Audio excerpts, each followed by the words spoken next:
नमस्कार मित्रांनो, राज्याच्या राजकारणात आज पुन्हा एकदा मोठा भूकंप होणार। भाजपाने शिंदे गटाला दिलाय जोरदार धक्का। एकनाथ शिंदे यांनी जे उद्धव ठाकरे यांच्यासोबत केलं, आता तेच एकनाथ शिंदे यांच्यासोबत होणार।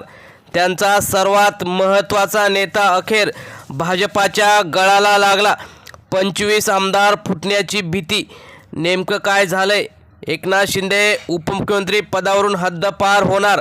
भाजपाने राजकारण सुरू केलं। शिंदेंना मोठा धक्का की हा नवा राजकीय डाव? नेमकं काय झालंय ते आपण सविस्तर बघणार आहोत। चॅनलवर जर तुम्ही नवीन असाल तर चॅनल सबस्क्राईब करून बेल आयकॉन प्रेस करा, म्हणजे रोज नवनवीन राजकीय आणि इतर सर्व घडामोडी तुम्हाला बघायला मिळतील। तर आपण सुरुवात करूया की नेमकं काय झालेलं आहे। महाराष्ट्राच्या राजकारणात पुन्हा एकदा मोठ्या राजकीय भूकंपाची चर्चा सुरू झालेली आहे। राज्यात येणाऱ्या आगामी सर्वात महत्त्वाच्या लोकसभा, विधानसभा आणि त्यानंतर ज्या काही महत्त्वाच्या स्थानिक स्वराज्य संस्थांच्या निवडणुका होणार आहेत, त्या निवडणुकांच्या पार्श्वभूमीवर अनेक राजकीय समीकरणं बदलताना दिसत आहेत। अशातच आता एक मोठी चर्चा राजकीय वर्तुळात जोर धरू लागली आहे। उदय सामंत हे तब्बल 25 आमदारांसह भाजपमध्ये प्रवेश करण्याची शक्यता। त्यांना उपमुख्यमंत्री पदाची ऑफर देण्यात आली आहे का? या चर्चेमुळे उपमुख्यमंत्री असलेले सध्याचे एकनाथ शिंदे यांच्या नेतृत्वावर प्रश्नचिन्ह निर्माण झाल्याचं बोललं जात आहे। राजकीय गल्लीपासून ते सोशल मीडियापर्यंत या चर्चेने अक्षरशः धुमाकूळ घातला आहे। काही सूत्रांच्या माहितीनुसार भाजपा आगामी निवडणुकांसाठी महाराष्ट्रात मोठी पुनर्रचना करण्याच्या तयारीत आहे। त्यात शिंदे गटातील काही नेते नाराज असल्याची जोरदार चर्चा आहे आणि त्यामध्ये सर्वात महत्त्वाचं पुढे नाव येतं ते म्हणजे उदय सामंत यांचं। उदय सामंत हे कोकणातील अतिशय प्रभावशाली व्यक्ती मानले जातात। शिवसेना फुटीनंतर त्यांनी एकनाथ शिंदे यांना साथ दिली होती। त्यानंतर त्यांचं पश्चिम महाराष्ट्रात सुद्धा अतिशय चांगलं वजन आहे। त्यांच्या घरात एक स्वतःचा बंधू आमदार आहे, तर त्यांचं कोकणामध्ये रत्नागिरी आणि सिंधुदुर्ग तसेच रायगड जिल्ह्यामध्ये सुद्धा अनेक महत्त्वाचे पदाधिकारी त्यांच्या सोबत असतात। त्यामुळे एकनाथ शिंदे यांचा सर्वात महत्त्वाचा नेता म्हणून उदय सामंत यांची गणना केली जाते आणि त्याच नेत्याला भाजपाने आता गळाला लावल्याची चर्चाही बनलेली आहे। त्यामुळे आता काही वरिष्ठ नेत्यांशी त्यांची चर्चासुद्धा झालेली आहे। काही महिन्यात त्यांचं भाजपाच्या काही वरिष्ठ नेत्यांशी वाढलेलं जवळीक राजकीय चर्चेचा विषय बनला होता। त्यामुळे सूत्रांच्या मते भाजपा महाराष्ट्रात स्वतंत्रपणे आपली ताकद वाढवण्याच्या रणनीतीवर काम करत आहे। त्यासाठी इतर पक्षातील प्रभावशाली नेते आणि आमदारांना पक्षात आणण्याचे प्रयत्न सुरू केले आहेत। कारण भाजपाला जे काही विधानसभेमध्ये 10 ते 15 आमदारांचीच गरज आहे आणि ती पूर्ण झाली तर भाजपा स्वबळावर सत्तेत महाराष्ट्रात जे काही आता सत्ता आहे ती राबवू शकते। त्यामुळे त्यांना जी राष्ट्रवादी अजित पवार यांची व एकनाथ शिंदे यांची शिवसेना यांची गरजसुद्धा भासणार नाही व त्यांच्या आमदारांना मंत्रिपदसुद्धा देण्याची काही गरज नाही। त्यामुळे सध्या तरी भाजपा 100% भाजपा असा खेळ खेळण्याच्या तयारीत असताना पहिला धक्का एकनाथ शिंदेंना मोठा दिल्याची चर्चा आहे आणि उदय सामंत हे 25 आमदारांसहित भाजपामध्ये विलीन होण्याची शक्यता वर्तवण्यात येत आहे। त्यामुळे आता भाजपा आपली ताकद वाढवण्याच्यासाठी कोणत्या थरावर जाते हा सुद्धा चर्चेचा विषय आहे। त्यामुळे उदय सामंत यांच्याकडे कोकणातील असलेलं मजबूत संघटन, आर्थिक ताकद आणि कार्यकर्त्यांचं जाळं हे सर्व असल्यामुळे भाजपा त्यांना मोठी जबाबदारी देऊ शकते आणि मोठी जबाबदारी म्हणजेच राज्याचं उपमुख्यमंत्री पद आणि हे एकनाथ शिंदे यांचं काढून त्यांना जे उदय सामंत यांना त्या पदावर बसू शकते। त्यामुळे जे एकनाथ शिंदे यांनी उद्धव ठाकरे यांच्यासोबत केलं तेच आता सामंत हे एकनाथ शिंदे यांच्यासोबत करतील यात काही शंका नाही।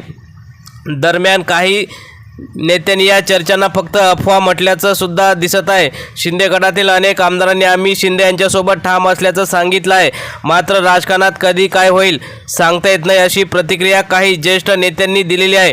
भाजपाच्या अंतर्गत बैठकीमध्ये महाराष्ट्रातील सत्ता समीकरणावर चर्चा सुरू असल्याचं बोललं जात आहे। केंद्रीय नेतृत्व आगामी निवडणुकांमध्ये पूर्ण ताकदीने उतरण्यासाठी मोठे निर्णय घेण्याच्या तयारीत असल्याचं सुद्धा माहिती समोर येत आहे। अशा परिस्थितीत उदय सामंत यांच्या नावाची चर्चा अधिक गडद होत आहे, कारण उदय सामंत हे अनेक वेळा देवेंद्र फडणवीस यांच्यासोबत परदेश दौऱ्यावर सुद्धा गेले होते, परंतु त्यावेळी एकनाथ शिंदे सुद्धा नव्हते. त्यामुळे परदेशात सुद्धा काही राजकीय समीकरणं तयार झाली का अशी सुद्धा चर्चा पत्रकार मंडळीमध्ये आहे. त्यामुळे आपण बाळासाहेबांच्या विचारासाठी आणि शिंदे यांच्या नेतृत्वासाठी काम करत असल्याचं सांगितलं आहे. मात्र राजकीय वातावरणात सुरू असलेल्या चर्चांमुळे प्रत्येक हालचालीकडे लक्ष वेधलेलं आहे. काही दिवसापूर्वी त्यांनी दिल्ली दौरा केल्याची सुद्धा चर्चा होती. त्यानंतर भाजप नेत्यांसोबत झालेल्या कथित बैठकीमुळे या चर्चांना आणखी खतपाणी मिळालं. शिंदे यांच्यासाठी ही परिस्थिती नक्की चिंतेची मानली जात आहे, कारण आधी शिवसेना आणि ठाकरे गटाकडून त्यांच्यावर जोरदार टीका सुरू झाली आहे. त्यात आता स्वतःच्या गटात अस्वस्थता वाढल्याची चर्चासुद्धा त्याचा परिणाम आगामी निवडणुकांवर होऊ शकतो. राजकीय जाणकारांच्या मते भाजपा सध्या महाराष्ट्रात एकहाती सत्ता या उद्दिष्टावर काम करत आहे. त्यामुळे मित्र पक्षांवर पूर्ण अवलंबून न राहता स्वतःची ताकद वाढवण्याचा प्रयत्न केला जात आहे. त्यासाठी काही मोठे चेहरे भाजपमध्ये येऊ शकतात. उदय सामंत हेच त्यापैकी एक असू शकतात अशी चर्चा राजकीय वर्तुळात सुरू झाली आहे. त्यासोबत उदय सामंत यांच्यासोबत ज्या आमदारांना मंत्रिपदं भेटली नव्हती आणि जे नाराज आहेत त्यांनासुद्धा उदय सामंत हे गळ घालू शकतात. त्यामुळे उपमुख्यमंत्रीपद मिळवण्यासाठी कोणताही नेता त्या थराला जाऊ शकतो. त्यामुळे काही सूत्रांच्या मते आगामी काळात महाराष्ट्रात पुन्हा मंत्रिमंडळ विस्तार होऊ शकतो. त्यात काही मोठे बदल केले जाऊ शकतात. त्यामध्ये सामंत हे उपमुख्यमंत्रीपदाची शपथ घेऊ शकतील. तसेच इतर ज्यांना मंत्रिपदं मिळाली नव्हती ते सुद्धा मंत्रिपदावर येऊ शकतात. त्यामुळे आता दुसरीकडे भाजपमधील काही जुने नेते या शक्यतेवर नाराजी व्यक्त करत आहेत, कारण पक्षात आधीपासूनच काँग्रेस, राष्ट्रवादी, शिवसेना या पक्षातील अनेक नेत्यांना मंत्रिपदं दिली होती. त्यामुळे जुन्या भाजपाच्या नेत्यांनी काय करायचं असा सवाल जुने भाजपचे राजकीय ज्येष्ठ नेते म्हणत आहेत. त्यामुळे अशावेळी बाहेरून आलेल्या नेत्याला थेट उपमुख्यमंत्रीपदी दिल्यास नाराजी वाढू शकते. ठाकरे गटाने मात्र या चर्चेवरून शिंदे गट आणि भाजपवर जोरदार निशाणा साधलेला आहे. ज्यांनी शिवसेना फोडली त्यांच्याच गटात आता फूट पडत आहे अशी टीका ठाकरे गटातील नेत्यांनी केली. तसेच सत्तेसाठी गेलेले आता स्वतःच अस्वस्थ झाले आहेत असंही म्हटलं जात आहे. सोशल मीडियावरही या चर्चेची मोठी चर्चा सुरू झाली आहे. अनेक समर्थकांनी राजकारणात काही अशक्य नाही अशा प्रतिक्रिया दिल्या आहेत, तर काहींनी हे फक्त दबावतंत्र असल्याचं म्हटलं आहे. त्यामुळे आता उदय सामंत भाजपमध्ये जाणार का हा विषय ट्रेंड होताना दिसत आहे.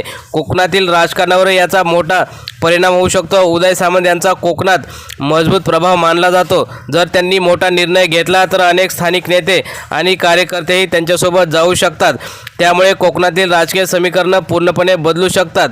राजकीय निरीक्षकांच्या मते राज्यातील पुढील काही दिवस अत्यंत महत्त्वाचे ठरणार आहेत. आगामी निवडणुकांच्या पार्श्वभूमीवर पक्षांतरे, गटबाजी आणि नवे राजकीय डावपेच पाहायला मिळतील.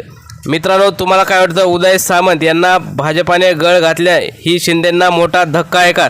तुम्हाला काय वाटतं? तुम्ही सुद्धा तुमच्या प्रतिक्रिया कमेंट बॉक्समध्ये नक्की कळवा. धन्यवाद.